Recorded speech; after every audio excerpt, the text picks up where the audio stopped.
Mimi nitapenda kusema kwa sisi watendaji, sawa, tutimize wajibu wetu.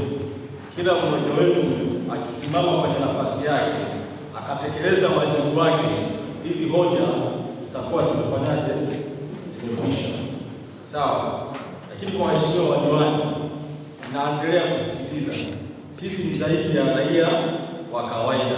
Tunawakilisha wananchi takriban 600,000. Kwa hiyo lazima tusimame imara kuhakikisha kwamba halmashauri yetu inakwenda vizuri. Sawa. Na tusiache jamii ikawa tegemezi, hasa kwa kizazi chetu kinachokuja mbele.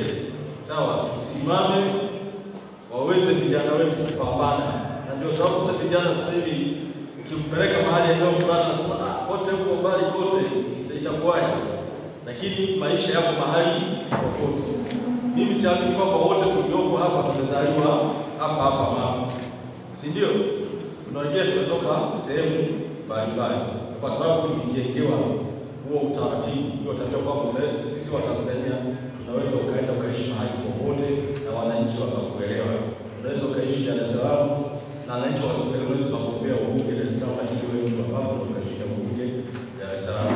Tunapenda kushukuru wewe na Mheshimiwa Mkuu wa Mkoa wa Mwanza kwa namna ambavyo umekuwa mstari wa mbele katika kusimamia halmashauri za mkoa huu wa Mwanza, na hususan maelekezo ambayo mmekuwa mkitupa kama halmashauri ya Magu yametusaidia sana na yametuwezesha pazuri mno, na ndiyo maana tunamwona hata mkaguzi wetu CAG amezungumzia habari ya kupatikana kwa hati safi kwa miaka 5 mfululizo.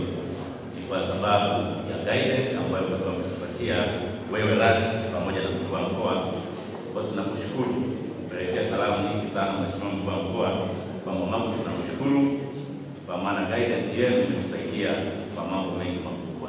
Nashukuru kwa kikao hicho, kimekuwa ni kikao kizuri. Hoja nyingi ambazo hazijafungwa kwa kweli zimetolewa maelekezo, nasi kama baraza la madiwani tumeziona kwa kweli zinahitaji kufanyiwa kazi.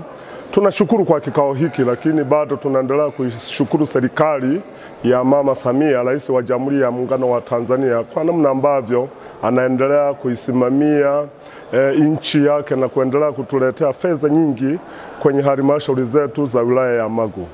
Katika miradi ambayo ilikuwa haijakamilika, ambayo ukaguzi wa CAG baada ya kukagua waliona kama ni kweli.